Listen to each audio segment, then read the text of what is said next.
This is Sports Inside and Out. Legends of Sports, the voice of Legends of Sports. When legends speak, people listen. Now, here's your host, the coach, Chuck Hatcher.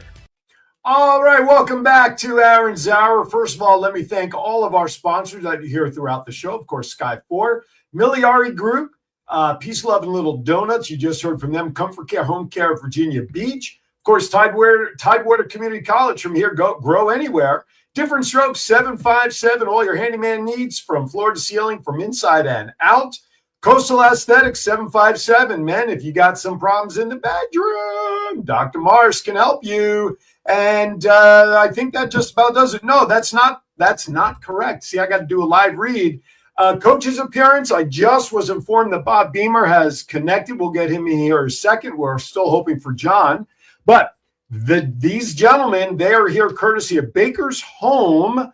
Are you battling with addiction or have had suicidal thoughts? If you are and want help, there are people who can help you right now. The licensed professionals at Baker's Home are available to provide the proper crisis stabilization program you need most to recover and, more importantly, to get back on track. If you are in the Hampton Roads area, where did I go? Or Roanoke, call 757-569-9005. Baker's Home offers support for substance abuse, mental health crisis, and skill building, as well as rehabilitation. Call Baker's Home now at 757-569-9005. We're glad you're still here. Keep holding on. We'd like to help. Without any further ado, please let me welcome in the man, the myth, the legend, the incomparable Coach Chuck Hatcher from Legends in Sports and Sports Inside Now joins me. Good morning, Coach. How are you? Hey, good morning, Aaron, and good morning, all the listeners out there, to all the ones that love the legends, because when legends speak, people listen. That's right. I could just sit here all day and just listen. I might learn something today. Oh, my goodness. Well, unfortunately, we're having some technical issues. Bob was connected, and then for some reason, apparently, we lost the signal. But John back in Vegas is going to keep working it and see if we can get these gentlemen on. We want to thank Baker's Home for sponsoring your appearance today, as well as hopefully Bob and John's. But hey, how you doing there, my friend? You're looking sharp, man. I'm feeling great, man. And as a post wrap up to our last event with their former heavyweight champ James Bone, Russian Smith, he's very, very pleased with the way things are going, and look forward to doing more things with you. He was very pleased with you. He could say that you really made a good impression on the champ. Well, that's good, because I'll tell you what, Coach, I saw some of the pictures that were taken, and I got news for you, my friend. Champ was giving me some stink eye every once in a while, and some of he can put that bug out. So when I saw that ham honk with that fist, man, I was trying to be very careful. And you know that glove.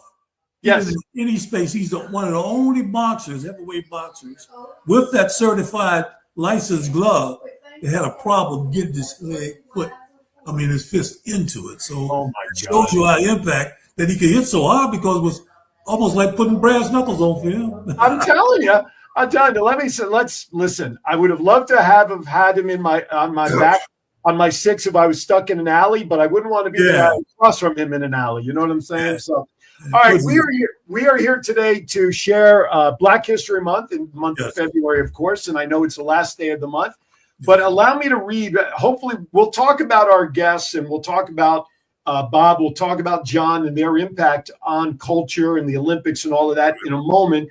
But if everybody out there would just bear with me, Sky 4 was kind enough, on behalf of Legends of Sports Black History Moment, put a nice 60-second piece together on both of these gentlemen. And if I may, Coach, I'd like to read them and share them with my audience, if that's all right. Sure. So Bob Beamon redefined the limits of human achievement with one single leap at the 1968 Olympics in Mexico City. Beamon soared 29 feet, 2¼ inches, shattering the world long jump record by an astonishing 55 centimeters. His record-breaking jump, still the longest in Olympic history, inspired the term Beamon-esque, forever making feats. Speaking of the devil, he is finally with us here, of extraordinary greatness. Born in Queens, New York, Beamon overcame early hardships to excel in track and field, first as a standout high school athlete and later at the University of Texas at El Paso. In addition to his Olympic triumph, Beamon has dedicated his life to inspiring youth, promoting athletes, and sharing his passion for art. Today, as a global ambassador for Special Olympics International, he continues to motivate future generations to reach for their own dreams. Bob Beamon remains a legend of sports and a beacon of inspiration. And without further ado, as if on cue, the man joins us instead of jumping leaps and bounds. He is comfortable in his front seat of his car. The legendary Bob Beamon joins us. Mr. Beamon, thank you so very much for putting up with the internet issues, and thank you for joining us today on Aaron's Hour. And I've got Coach Chuck Hatcher. Good morning, sir. How are you? Good. I'm having a little problem with my phone, so we're on another phone. So all right. We made it work, though. Apologies. It's been a very difficult time getting on your show. So, but you persevered. We're here, and if you guys can talk a little bit louder, unless I have something here to. Yeah, we'll work with you. We'll work with you. All right, Coach. We know that you're still up there. That broad jump is still an astronaut's feat, so you're still up there. I understand. Absolutely. Yeah. Bob, let me ask you a question, Bob. When you hit that record of 29 feet, 2¼ inches, and you landed softly in the sand, did you know what you had accomplished when you landed? Do you realize it was the world record that is still standing today at that time? Not really. You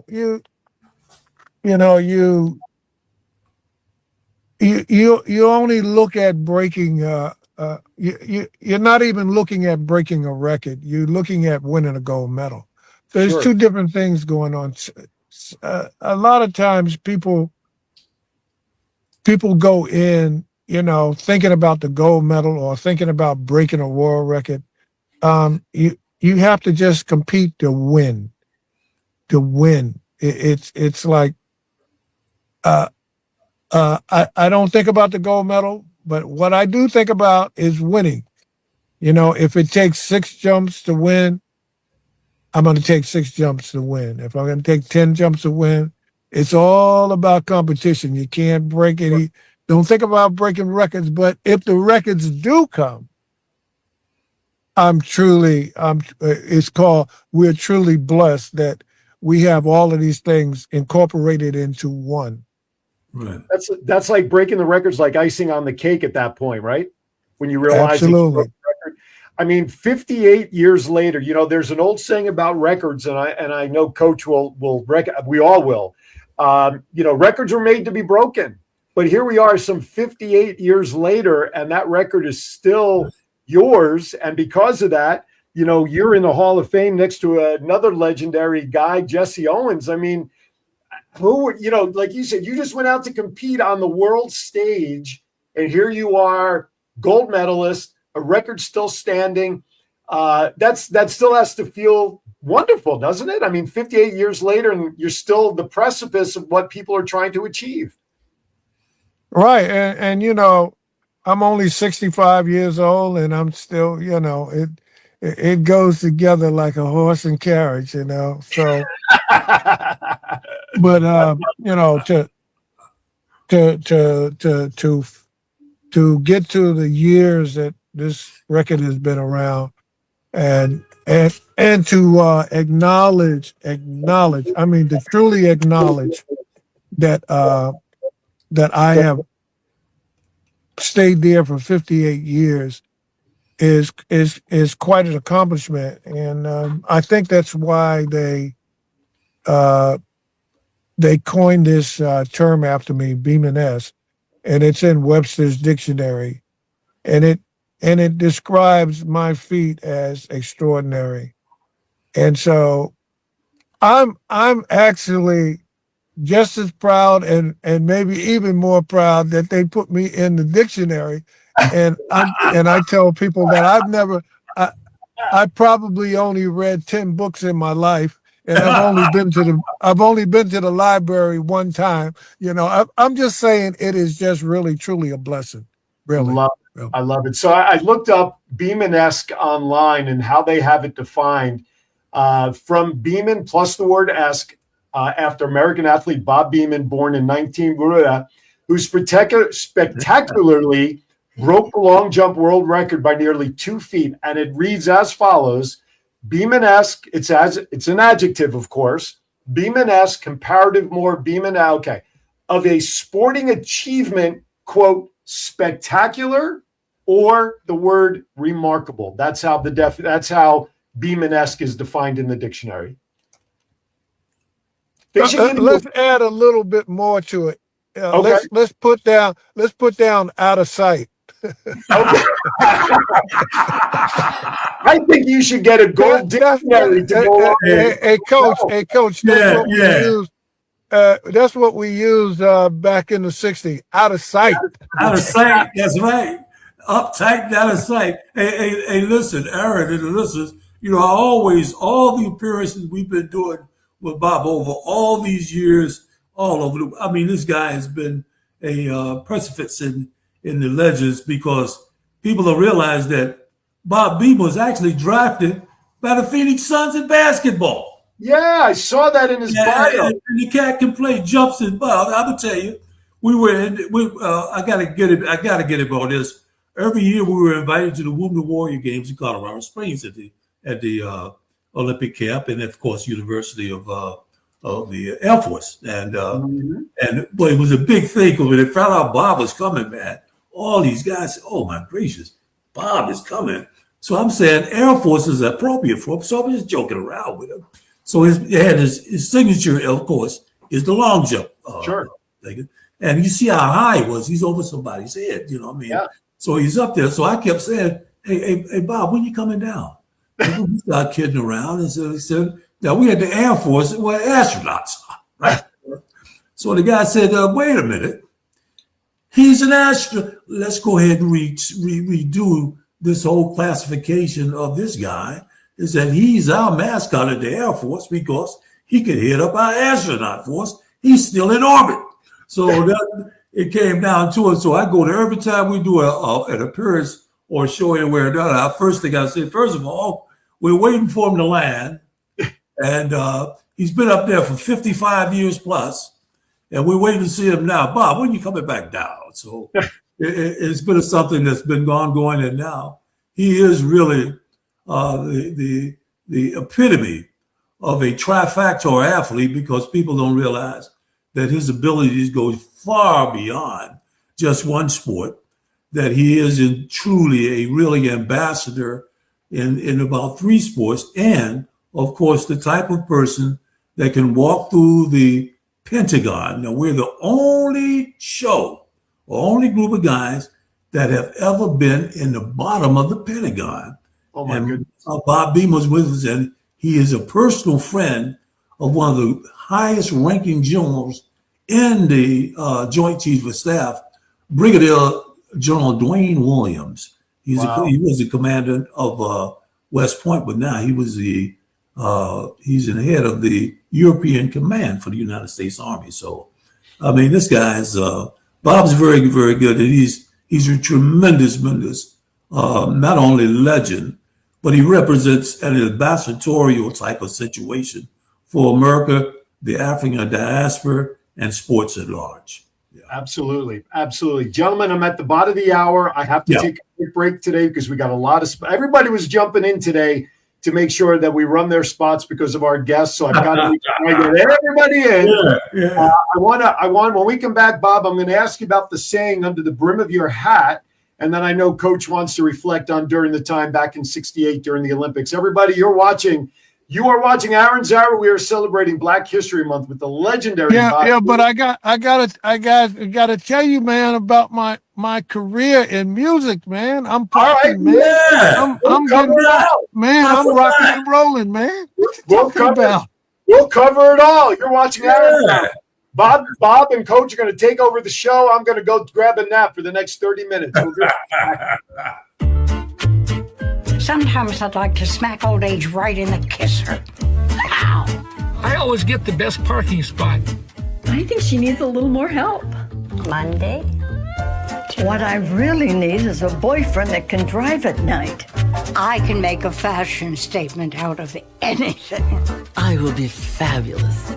I have a little crush on my pharmacist. With ComfortCare at your side, you can live your best life possible. We know families can't be there 24/7, which is why we can help with as much or as little home care as you need. From medication reminders and meal prep to everyday chores and errands, so you can live in your own home on your terms. I wouldn't let aging stop me from being me. Call ComfortCare now and let us create your personalized care plan and find the perfect caregiver match. Can you show that number again? She was texting. Together with ComfortCare, you can both live your best life possible. Does your house need a new paint job, a bathroom remodel, or a new fence around the yard? With 40 years of experience, Different Strokes Painting and Handyman Service handles all type of work, inside and out, and from floor to ceiling. Different Strokes offers great value and great quality. Call Craig today and schedule your free estimate by dialing 757-395-9999. That's 757-395-9999. Above the rest, they show up and show out by making your vision come to life. Is your credit card debt getting you down? When that student loan payment is due, does your cable bill go unpaid?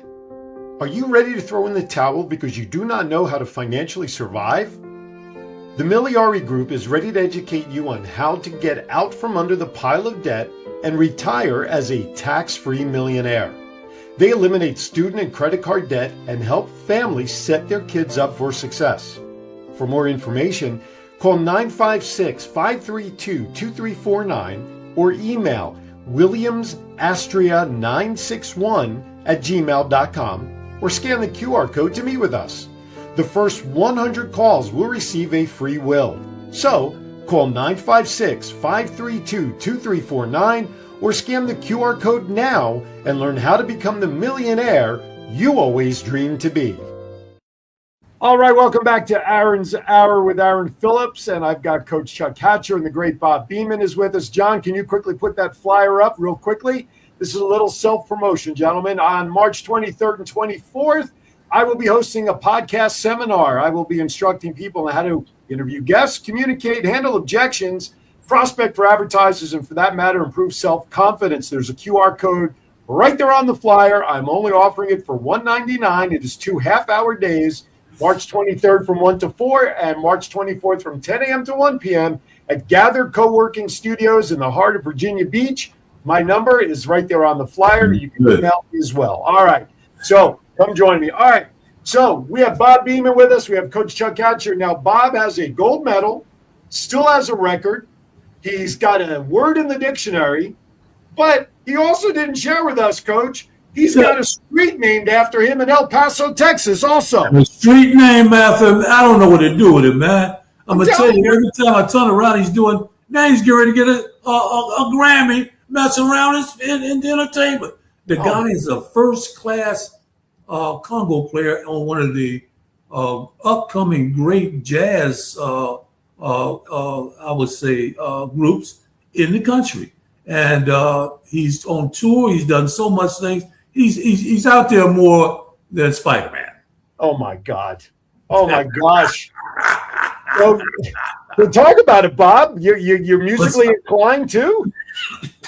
Yeah, as a youngster, I was very involved in music, and I had to give it up because of my commitment to sports.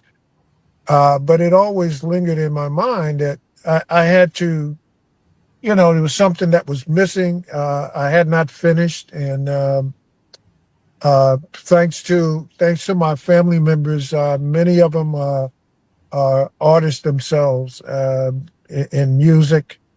My older sister is a very famous doo-wop singer, one of the first, if not the first female groups to put out a song, and that was back in 1954. So she's on her way to the Rock and Roll Hall of Fame. So, and then I have a cousin that sang with the Five Sharps, that who sang Stormy Weather, who is in the Rock and Roll Hall of Fame. So I'm kind of like at the end.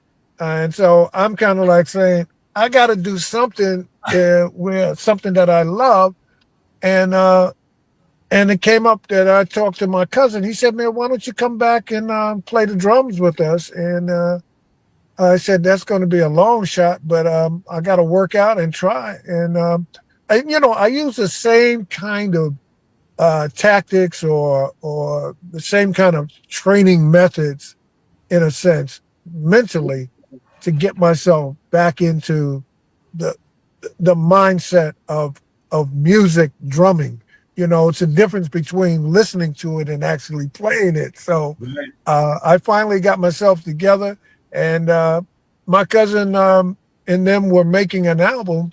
And my goodness, man, the album is called Olympic Soul, but at the same time, this album was considered for a Grammy too. So it was very exciting to be on this album. And so there's a company called LB3 who signed me on exclusively to be playing out there. And last year I played with Hootie and the Blowfish. Oh, I love Hootie. I love me some Hootie. Yes. So, I'm hoping that I get my call to play with the Beach Boys, or something like that. So I'm really happy that my body is still in good condition to actually sit down and play. And I think, at my age, I think it gives a lot of people our age hope that, hey, if you really want to do something, don't stop. I mean, always try to get it done. Don't say, well, I wish I could have.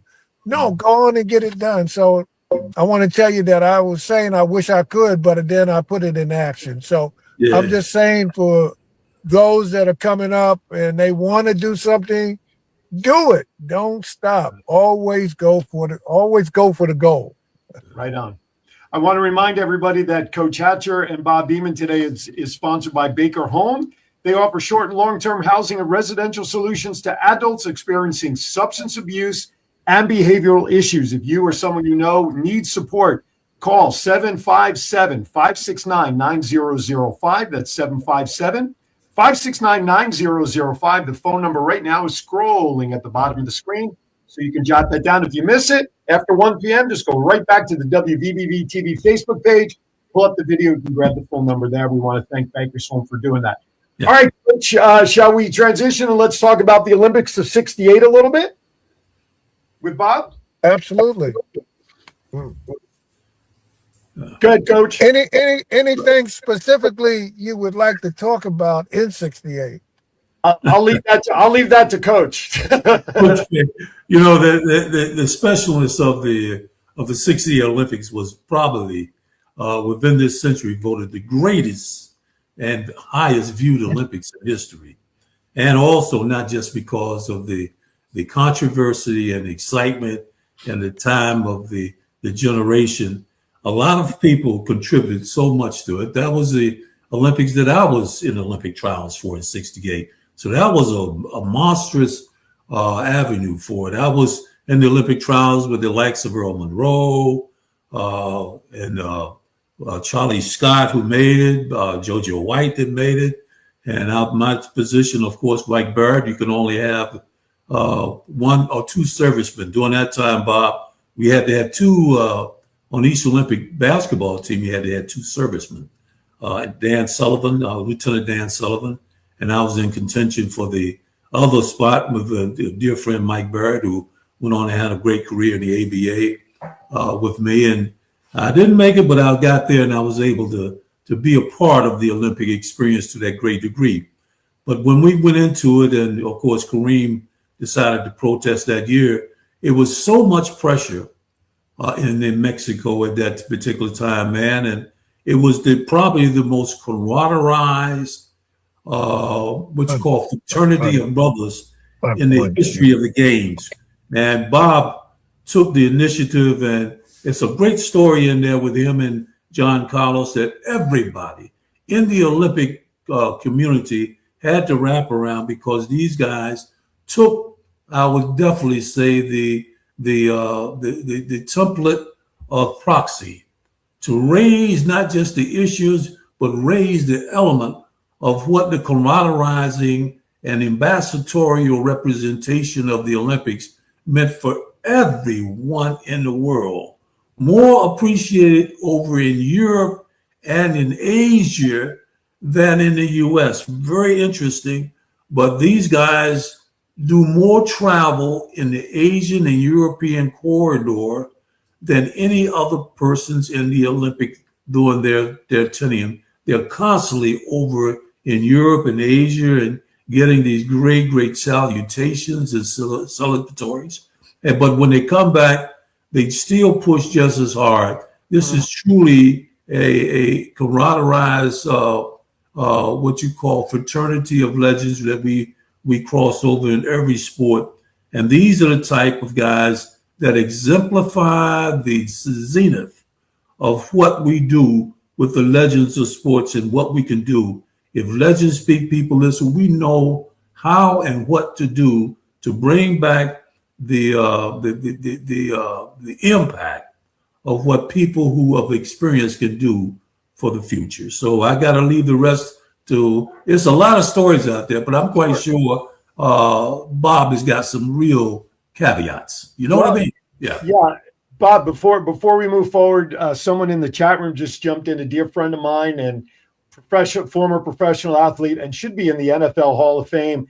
Great wide receiver, kick returner from the Broncos. Mr. Rick Upchurch is in the chat room, and he is sending hellos to both of you gentlemen. Yeah. I remember. What's up? That's good. So we appreciate that. Hello. So Bob, let me ask you a question. I mean, I was all of about 5 years old come 68. So surrounding all of that stuff there, describe what, the tensions that were down there. Give us a reporter's bird's eye view of what was going on down there with the tensions. But then at the same time, the euphoria that you and the team felt, winning all the medals, winning the golds and the silvers and all of that. What was it like down there? Describe what you guys were and gals were experiencing down in Mexico City in 68. There's a couple of things.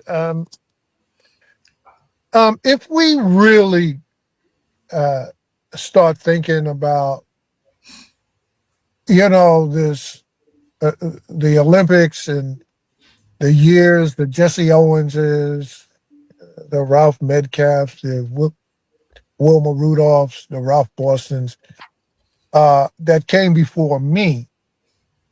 If you really think about it, many or several of our athletes that were on the Olympic team between 1960 and 1964, several of them could not even vote. And the fortunate thing was that the athletes did go to the Olympics, one in Tokyo, which was in 1964, and then the one in Rome in 1960. So we had laws here that we couldn't even vote as Black people. And the athletes like Wilma Rudolph and Ralph Boston and Jesse Owens and them had problems voting, and we represented our country in wherever the Olympics were taking place. So that alone, historically, I think is quite an honor that we look at it from some of the historical data that were very problemsome during that time. But however, the Olympics became a very, very, very upfront kind of activity that would allow us to say, we are as great as any other athlete. And it was just really wonderful to see these great people who gave me my inspiration of being part of the Olympic movement. So if we move up to 1968, we talk about getting off that plane and hearing about students being shot and killed in the middle of the street protesting. And so there were hundreds of students that were shot down in the middle of the street in Mexico City right before the Olympic Games. And so, can you imagine uh, the Olympics and the athletes that had to put mind over matter? And so that's what I had to do, is put my mind over matter and deal with why I'm there. And that's when, I said I had to continue my stride to to come back and win a gold. However, we had not. We were we were in the midst of thinking about boycotting, and we didn't. And of course, the results for our Olympic team was astronomical.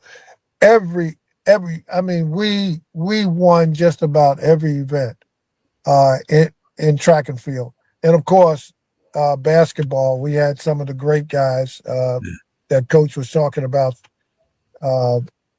JoJo White, and Spencer which Haywood. was Yeah. one of the Boston Celtics, and of course, I was going to be signing with the Phoenix Suns, and back in '68, and unfortunately, I didn't sign. I think I kind of lost the interest in basketball in terms of actually playing, and so I went back to school, finished college, and all that kind of good stuff, and it turned out really well for me. But at the Olympics, and during the time when a lot of things was going on, John and Tommy had been expelled from the from the village, Olympic Village, from Mexico City. It was so daggone unfortunate. I would say in April of that year, uh, I had lost my scholarship at the University of Texas at El Paso because we boycotted because Martin Luther King was assassinated in April, and we decided that we were not going to compete at Brigham Young University because of their bylaws or what in their at their school and so forth. And so we decided that we were not going to participate. And so our athletic director cut our scholarships. And so there was 11 of us that lost it. And so I had to, at this time, think about how to stay focused and to keep my eye on the prize that I worked so very hard for so many incredible years as a youngster, starting out about 9 or 10 years old of running PAL in my hometown in South Jamaica, New York. And so uh, I kept that in mind, and I said I'm going to go on and compete, and I'm going to take you to the day October October 18th, or I'll take you 18th and October 18th and 17th. In the preliminaries, I had a problem in making it to the finals. I had to make it in 3 jumps, and in 2 jumps, I was fouling on the board. So I had one more jump, and my good friend Ralph Boston, who is no longer with us, told me how to make my adjustments. And he had been there 2 Olympics before, so he was pretty knowledgeable. And so he is a gold medal winner and a silver medalist. So he was pretty knowledgeable. And he calmed me down and told me, listen, you're going to make it. And so I made it to the final. So I'm going to take you that day, October 18th. let me tell you, my mind and my body was truly feeling so good. I mean, I was so focused. I mean, walking through that long corridor there, going on to the track. I The only thing that I could think about is I gotta win this event. I gotta win it. I gotta win it, no matter what it takes. And so my thought was that I was going to get a decent jump off on my first jump, and then I was going to come back on my second jump and just go really nuts out there and just put something out there, hopefully that that would be a winning jump. And so I'm standing up at the head of the runway. They call me and they said, "Bob, you're up now. You're ready to jump." And so I stood up at the head of the runway, and I'm thinking about one thing. You can do it. I'm thinking about you've come so many years, so many hours, so many things that you have gone through and transitioned through. This is your time to showcase about what you have practiced so hard for. And here it comes. And so I go down the runway. I'm running. My heart is pumping. Boom, boom, boom, boom, boom. And I rose up in the air over 6 feet up in the air. And I looked at my watch and I said, "Oh man, I'm up here a long time. Man, let me come down." And I came down and I finally heard the voices of people, or the screams and the yell. Some people were kind of wanting to jump off from the stadium where the people were sitting. They wanted to come on near the long jump, and they wanted to touch me and hold me. It was so incredible for me. I thought that I was going to wake up and this was going to be a wonderful dream, and I was like, "Oh God, let's don't let this be a dream." And when I stood there and watched them have a problem with the electronic device, they said, "We can't. There's no jump on this device," and they said the device is too short for us to take the measurement. So they had to go to probably to one of the stores to get a measuring tape to come back and measure the jump. I didn't think Home Depot was open in Mexico City then. Yeah, but maybe there was an Ace Hardware or something. But anyway, it took for a minute that they actually had to calculate and come up with the number, the actual jump. And about 25 minutes later, because they held the 400-meter finals to go deal with this issue. And so when they put it up on the board, on the scoreboard, I thought it was somebody that was throwing the shot put or discus or something, but they said 8.9 meters. I was like, "Well, I don't know what that is." And so my teammate, Ralph Borden, said, "That is 29 feet. And I said, and I was walking, and then all of a sudden I'm on the ground. So I think I had blanked out for a minute because I couldn't believe what he had told me. It was so amazing. It was as of today, just talking about it right now just really gives me goose pimples, and to think that, wow, it happened to me. It really happened to me. So I've never stopped feeling excited about what I've done, and I've used my training and all of that to help others and motivational things to help and create excitement for other kids and stuff like this. Bob, I could see that as you're retelling the story, you're reliving it. I could see it in your eyes. I'm getting goosebumps listening to it. I can only imagine what you must be going through. All right. Unfortunately, I've got about a minute and a half left. So I just want to share a comment in the chat room that has come up. Rick Upchurch again. He said, and I did not know this about you, Mr. Rick, and I know a lot about you. Rick says his dream was, as a youngster, was to make the Olympics. He was the state of Ohio long jump champion.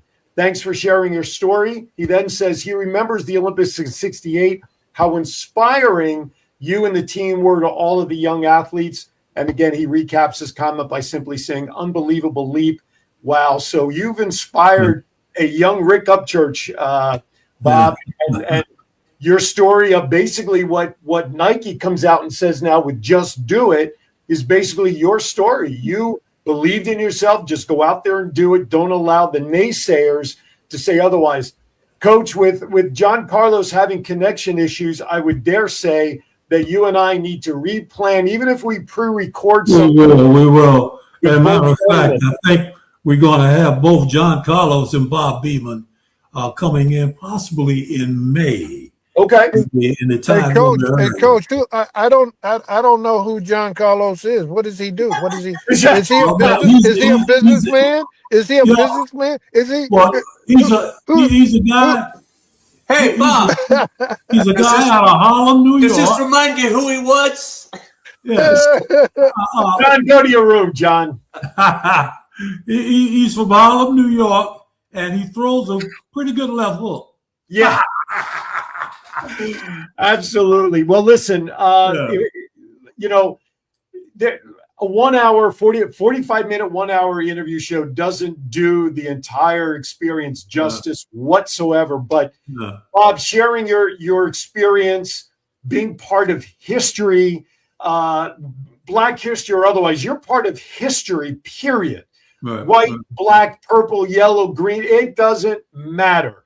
You are the only person that can say, and I'm getting goosebumps just reliving it. So for me, as a guy who's been doing this for 20 years, I would dare say that this is a gold medal level standard of interview for me to have you as part of the Aaron's Hour show and be part of the Legends in Sports with my relationship burning with Coach Hatcher and his crew. Bob, thank you for gracing us with some time and sharing. Aaron, please let Upchurch know that if he wants to get in touch with us, we'd love to have him. Okay. We talked about him. Michael Walter's brother was talking about him. Mike okay.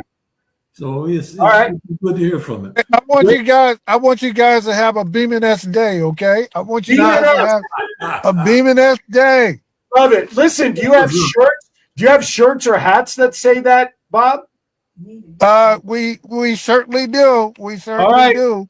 Well, we need to find out where we can get them, because if not, I love me some shirts and hats to create, my friend, and I'll be more than happy to spearhead that for you.